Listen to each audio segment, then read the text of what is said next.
Good morning, and thank you for that kind 早上好， introduction. It's an honor to be with you. 感谢您友好的介绍， This conference is in 很荣幸能和大家在一起 the。meeting. 如果这次会议的名字能说明什么的话，那就是 I work for President 这 John 是一次属于有胆识的人 Trump. 和有胆识的想法的会议。我为川普总统工作， President Trump is a 所以我感觉很自在， 1970就像川普总统一样。米尔肯也是一位有远见卓识的人， Wall Street consensus 在20世纪70年代， approach to junk 他 bond 既有胆识， pioneered a new 又有智慧， class 敢于挑战华尔街的共识。 bonds. By 凭借他对垃圾债券的非正统做法， overturn 他开创了一种 economic or 如今被称为高收益债券的新型资产类别。 industries, 通过坚持他的愿景， billions of 米 dollars 尔肯推翻了数十年来的经济正统观念， companies. 通过将数十亿美元的资金重新导向非投资级公司，他引导了全新的产业。 Proved him 华尔街的同事们说他妄想是个傻瓜， like my 但最终历史证明 President Trump has 他是 no 对的。 shortage of critics, 是不是听起来很耳熟？ but he 就像米尔肯一样， term 川普总统 proving them 在建制派圈子里也不乏批评者， Trump's 但 first 他第一个任期就证明了他们是错的。 usher in 今天， a 他 new 再次证明他们错了。 country. 在川普总统上任的第一天， America deserves 他就发誓 the golden age 要为我们的国家迎来一个新的黄金时代， economy. 一个美国应得的黄金时代经济。 We've been 因此， preparing the soil. 在过去的100天里， Uprooted government 我们一直在为此做准备。 regulations. We've 我们清除了政府浪费 investment, 和有害的监管， fertilized the 我们 ground 播下了私人投资的种子， legislation. 我们用新的税收立法 Harvest 来滋养这片土地。 you to harvest 接下来， us. 我们将迎来收获。 America is the 我们 ship 希望你们 of global 和 finance. 我们一起收获。 We have the world's 美国是全球金融的中心，我们拥有世界储备货币、 markets, 最深厚 strongest 和 property. 最具流动性的资本市场， Reasons 以及最强大的产权。 is 由于这些原因，美国是国际资本的首选目。DD 本届政府的目标是让它对像你们这样的投资者 for investment. 更具吸引力。 This morning, I will explain how we 今天上午，我将解释我们计划如何实现这一目标。 components of the 川 Trump 普经济 economic 议程的主要组成部分， trade, tax cuts, 贸易、 deregulation 减税 are not 和 standalone 放松监管， policies. They are interlocked 并非各自独立的政策， designed to drive 而是旨在推动对美国经济长期投资的引擎的相互关联的组成部分。 is to 我们的贸易政策目标是为我们伟大的美国工人和公司创造公平的竞争环境。 field American 有了公平的竞争环境， compete all 美国工业就能击败所有挑战者。 engineered to encourage 关税旨在鼓励像你们这样的公司直接投资美国， hire your workers here, build your factories, 在这里雇佣工人， your products here. 在这里建设工厂， Glad you did. 在这里生产产 We 品。 have the most productive 你们会很高兴这样做的， world, but 不仅因为我们拥有世界上生产力最高的劳动力， regulatory environment 还因为我们很快就会拥有最优惠的税收和监管环境。 regulation come into 这就是税收激励和放松监管发挥作用的地方。 beautiful bill. 你们可能听说过，国会正在讨论一项重大而美好的法案。 Main Street America 这项法案对美国大众和投资者来说都是一项重大而美好的法案。 prevent an enormous 总统签署的税收法案将通过使小企业扣除额永久化， business deduction 来防止美国大众面临巨额增税。 credits and deductions 它还将为研发和创新提供税收抵免和扣除， in high tech. 以刺激对高科技产业的投资。 It will 它 restore 将恢复设备100%的费用报销， equipment while 同时将激励措施扩大到新的工厂建设。 The objective to 目标是加速对美国工业的投资，为了使这项投资尽可能顺利并获得回报。 as possible. President Trump 川普总统 and 采取了一项雄心勃勃的放松管制议程，其中包括扩大许可改革。 reform. 川普总统 President doesn't 不仅仅想大力钻探能源， he wants 他还想大力进行建设。 to that end 为此， signed executive 他签署了行政命令， reduce the federal approval 将新的能源和建设项目联邦审批流程 from 从几年缩短到几个月。 This 这项简化的改革将释放美国建筑行业的创造潜力， 并使像你们这样的商业领袖 you to 能够尽快 work 尽可能高效地利用你们的资本。这场建筑业的复兴将由总统的能源主导议程推动。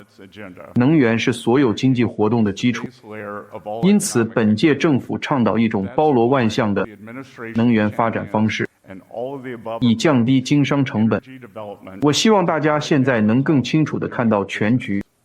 川普的经济议程不仅仅是各个部分的简单相加，贸易、减税和放松监管可能是3个不同的政策，但每个政策都是相互促进的，共同朝着同一个目标前进，那就是巩固我们作为全球资本之家的地位。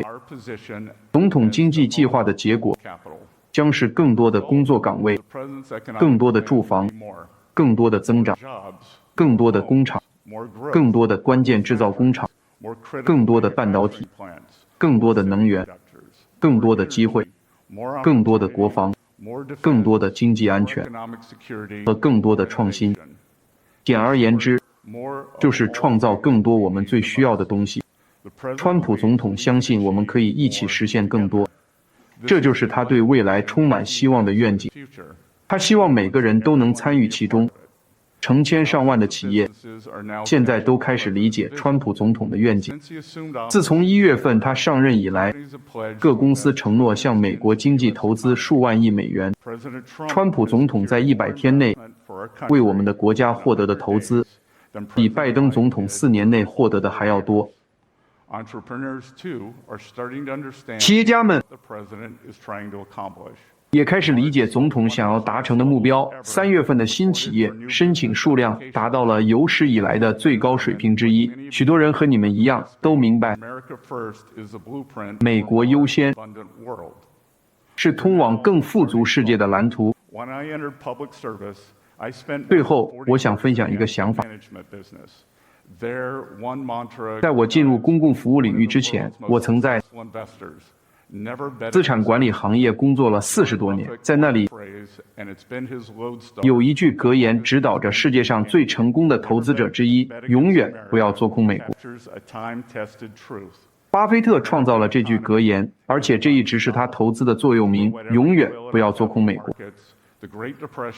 这句格言经受住了时间的考验。美国经济是不可阻挡的，无论你对我们的资本市场造成什么冲击，无论是大萧条、2次世界大战、911事件、过去几年的新冠病毒衰退，还是高通胀，每一次美国经济被击倒，它都会重新站起来，而且会比以前更加强大。美国的市场具有反脆弱性。事实上，整个历史可以概括为5个字：向上且向右。从长远来看，投资美国永远不会是坏时机，尤其是现在，美国正步入经济繁荣的新黄金时代。无论是对于普通民众还是华尔街，我们都不希望任何人掉队，和我们一起共同建设一个更加富足的美国。谢谢大家。欢迎研究所主席迈克尔·米尔肯。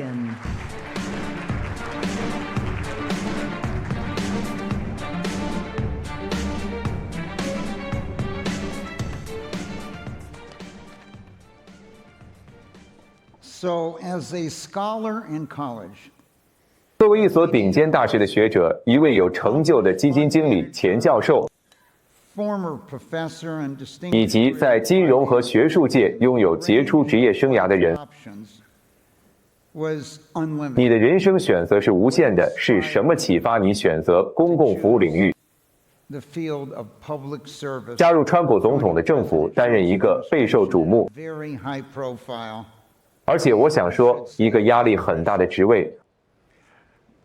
麦克，我完全同意你所说的。我一直以来都渴望为公共事业服务。1979年的时候，我曾尝试报考海军学院，想要为国家效力，但由于性取向的原因，未能如愿。所以，从青少年时期开始，我就想为国家服务。和在座的许多人一样，我在金融领域取得了不错的成就，国家待我不薄。作为一名经济史学者，我对当时的预算赤字状况感到震惊。去年的赤字占 GDP 的 6.7%， 在非战争和非经济衰退时期达到了历史最高水平。我想从我的办公桌后走出来，成为解决方案的一部分，因为我担心，如果下面4年还是这样，那将是一个非常糟糕的情况，债务会增加，然后不得不提高税收，从而真正阻碍美国经济增长、创新和机遇的引擎。我们再次对您接受这项使命感到非常高兴。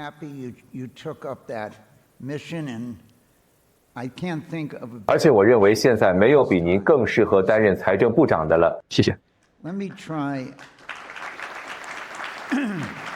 我来试着表达一下，过去这些年，我们有好几位财政部长其实并不了解金融市场，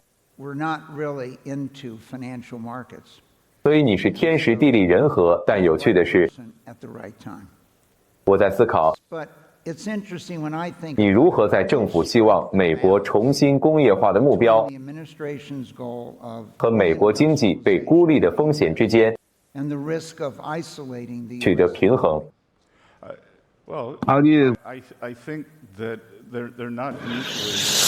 我觉得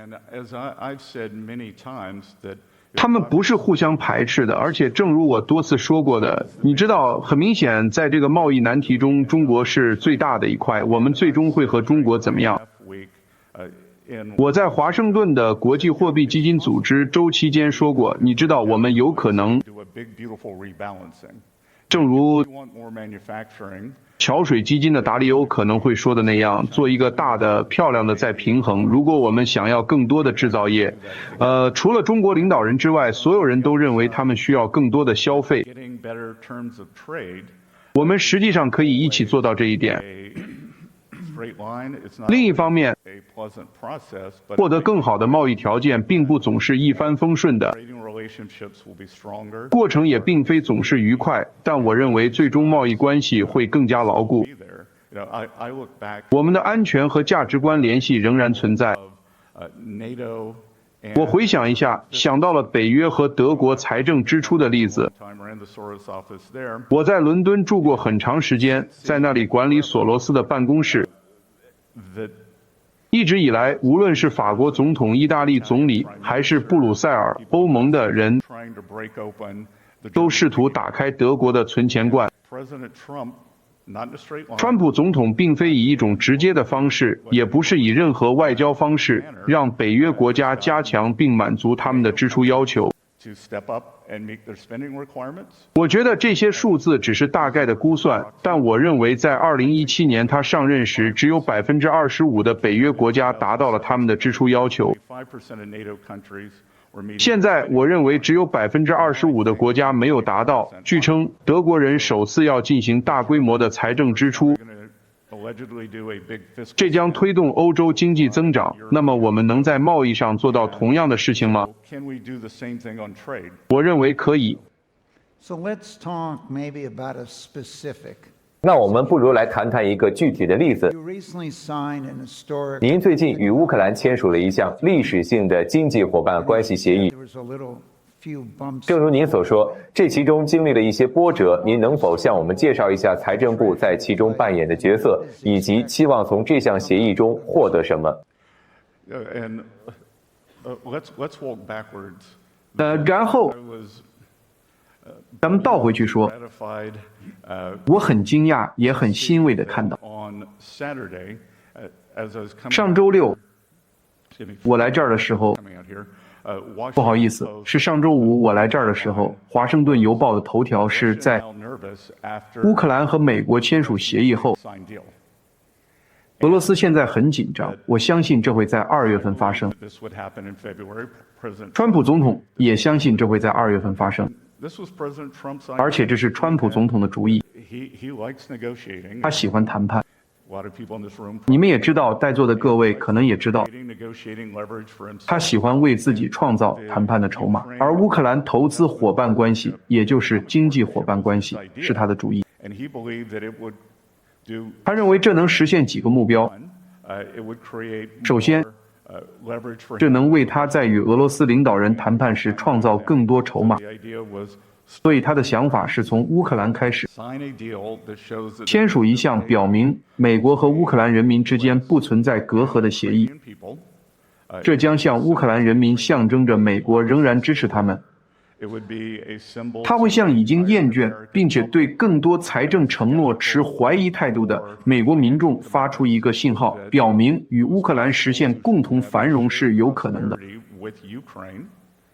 而且从本质上讲，由于这种经济伙伴关系，它会成为一种默认的安全保障。我去了，为了给大家说明一下时间线。他当时的任务是让我起草文件，并与乌克兰人进行沟通。我认为去基辅是个好主意。如果有人没去过的话，你们要先飞到波兰，然后坐10个小时的夜班火车才能到基辅。这样做是为了避免被击落，这是好事。然后每个人都在说：“哦，这个协议不好。”这个协议不好。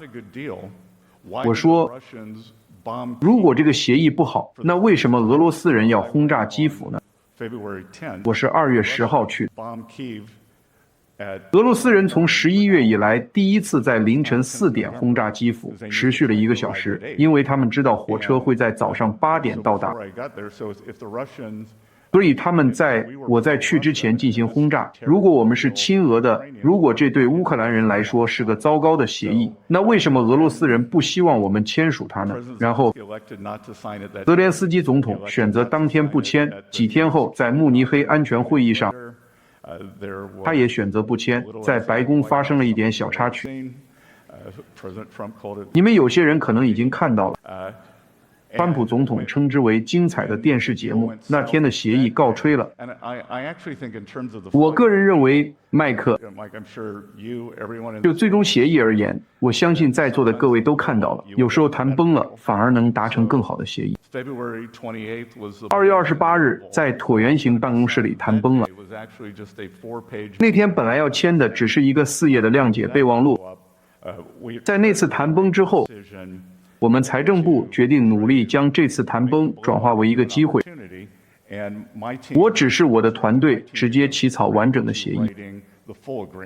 这个协议包含6个不同的协议，长度不一，但总共有数百页。所以我们就着手处理那份文件。之后，在川普总统和泽连斯基总统在梵蒂冈会面后，双方重建了信任。几天后，我们就签署了协议。而且我认为这是双赢的，它不是那种掠夺性的中国式协议，不是那种把租界变成出让的掠夺性协议。那种协议会让你因为还不起债而违约，然后我们就会拥有你所有的矿产，你不接受不行。这不是那种掠夺性协议，这是经济伙伴关系。他们投入资源，我们通过我们美国的国际发展金融公司投入资本，还有美国的经验和技术，双方各占50%，是股权，不是债务。我们的一些欧洲伙伴在G7会议上批评我，我说如果你们想进行交易，想进行债转股，为什么不注销你们的乌克兰债务？然后我们会让你们加入我们的合作。目前还没有人给我打过电话。你知道，部长让我印象深刻的是替埃克森美孚公司在圭亚那附近发现的大油田。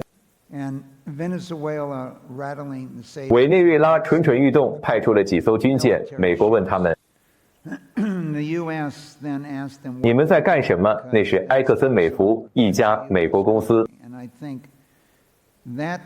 我认为这凸显了你们达成的协议的优势。我们来谈谈很多人关心的一个要素。那就是放松管制的关键组成部分是什么？我知道这是你们促进经济增长的经济战略的一部分。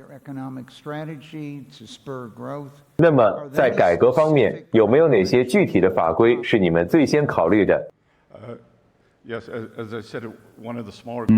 是的。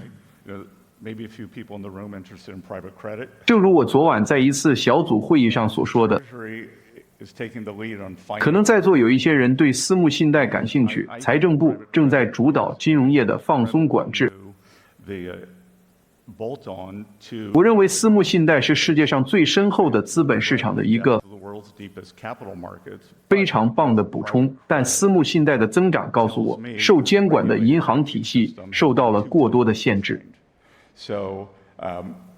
所以我们已经在财政部成立了一个叫做金融稳定监督委员会的组织，川普总统授权我帮助他为金融监管机构选择领导人。他们已经在美联储安排了一位新的监管副主席米奇·鲍恩。我们将迎来一位新的联邦存款保险公司领导人。而且保罗·阿特金斯刚刚接管了美国证券交易委员会，布莱恩·奎因会掌管商品期货交易委员会，所以监管机构已经统一了立场。我们将以安全、稳健和明智的方式来重塑受监管的金融实体。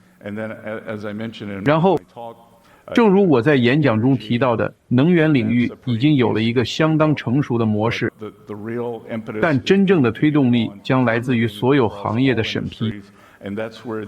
这就是美国环保署的用武之地。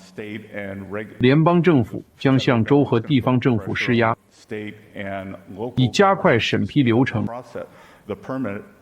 所以，如果破土动工要花36个月，那么1年的折旧有什么用呢？你知道，最近一位 CEO 告诉我，他在谈论在德克萨斯州和伊利诺伊州做生意的区别。他说，我们在德克萨斯州启动了一个项目，从我们去休斯顿市谈论这个项目地那天起，到我剪彩的那天，花了2年半的时间。在芝加哥，我们的规划已经花了7年时间了。所以我们希望每个人都更像德克萨斯州。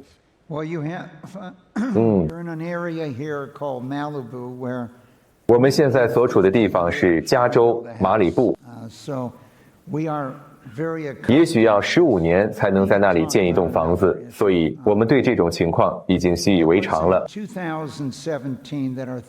我再说说另一个问题，2017年我们全球会议的主题是构筑有意义的生活，其中一部分反映了我们看到的由人工智能、机器人、数字资产的进步所带来的颠覆性发展。我们感到世界正朝着重大变革的方向发展，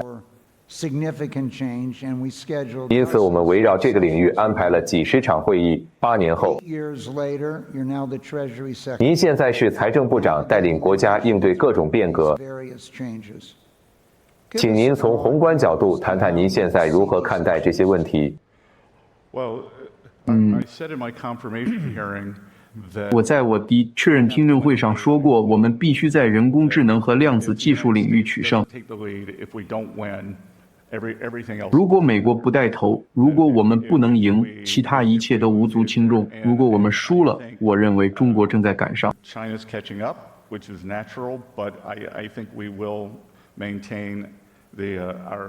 这是很自然的，但我认为我们能够保持我们的领先地位，而且我们现在所做的并不是要挑选赢家和输家，而是努力为我们的企业家创造最好的成功环境，阻止知识产权盗窃，并在让所有美国人都能参与其中。我认为这将会非常重要。我和川普总统一起参加竞选活动时，我注意到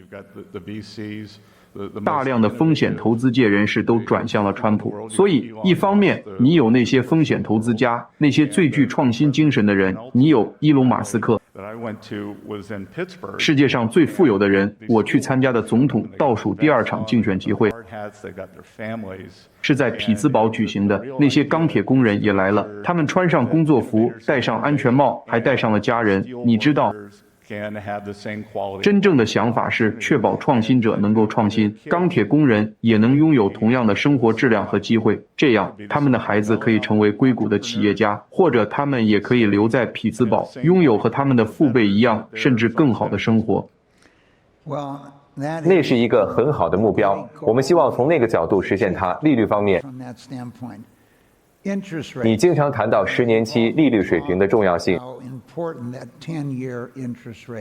当我长期观察金融市场时，我有时可以通过时间和利率来判断某个人进入金融市场的时间。因此，尤其是在20世纪70年代，金融市场的波动性导致在接下来的10年里，许多当时的首席财务官成为了首席执行官，因为你为公司融资的方式决定了它能否生存。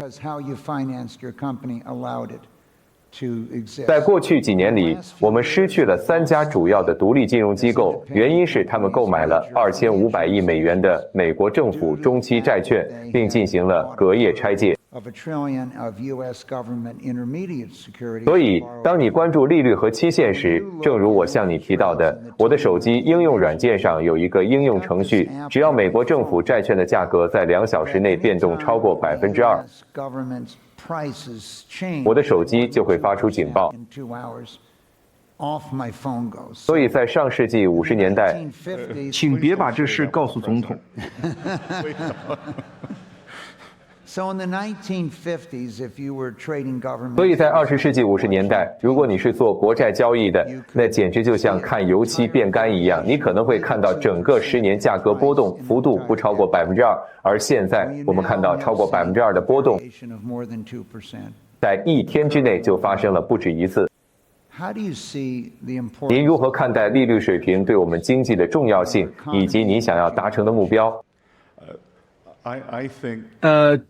我觉得我不会谈论美联储，我说过我不会谈论他们未来会犯的错误，我只会谈论他们过去犯的错误。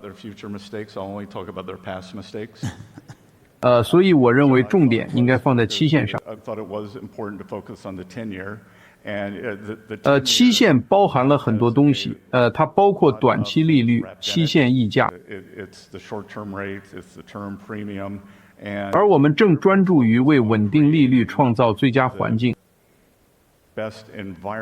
我认为4月份我们看到的很多现象都是周期性的解除，我经历过，你们也经历过。在座的大部分人职业生涯中都经历过。我非常相信海曼明斯基的稳定导致不稳定。理论，我认为我们可能经历了一个非常稳定的时期，很多杠杆投资者建立了非常大的仓位。当时出现了一个不确定性的冲击，但我们现在要做的是回到川普 1.0 时代的非通货膨胀型增长。所以我觉得，如果我们能够实现非通胀型的增长，回到你最初的问题，我为什么会坐在这里，就是为了消除美国政府的信用风险。如果那样，那么我认为利率自然会下降。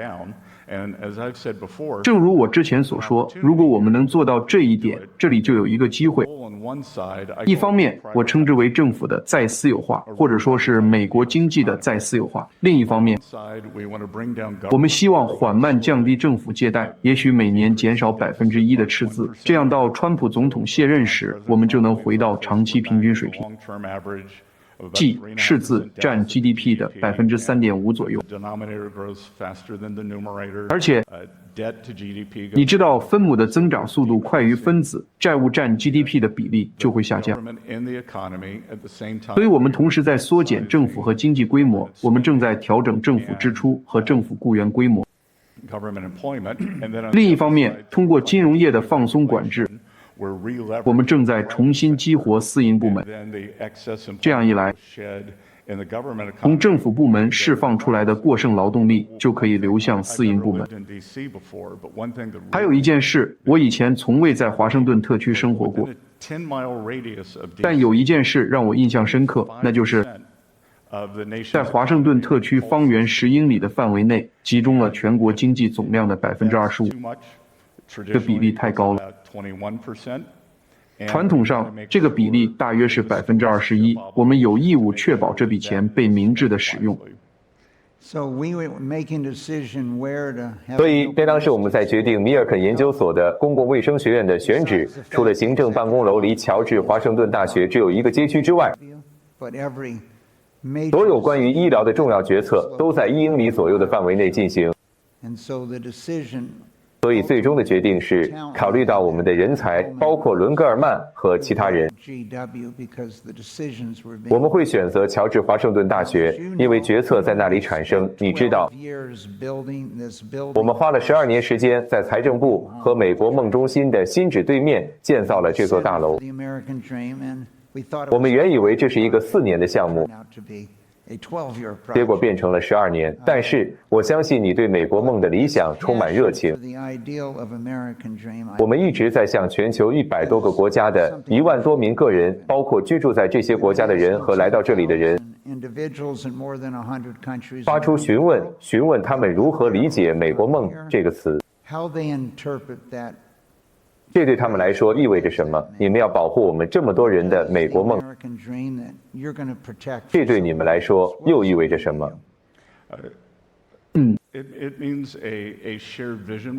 它意味着一个共同的愿景。明年我们将迎来美国建国250周年纪念。你知道接下来的250年会是什么样的？对我来说，是平等的机会，带来好的结果。就像我说的，平等的机会。如果你是11月4日迪尤肯大学体育馆建筑工人的孩子，你也有平等的机会坐在这里，因为你创办了一家金融服务公司，或者因为你是一名医学研究人员，这都是为了让在座各位有机会继续取得成功。但对我来说，有2点。一是这个体系是有效的，其次是存在流动性，而且我们要消除那些令人沮丧的调查结果，即那些家庭和孩子们认为他们不会比他们的父母过得更好。所以，我们需要对这个体制有信心，并且要继续确保这个体制能够正常运作。对我来说，这就是美国梦。您今天为我们总结得非常好。过去12年的所有调查都显示，实现美国梦的首要条件是拥有自由，可以按照自己想要的方式生活。无论是当一名钢铁工人，还是在金融行业工作，或者从事任何您想追求的事业，甚至是当您女儿的足球队教练、部长，您能肩负起公共服务的重任，我们感到非常高兴，并期待您在未来几年的领导。非常感谢，谢谢。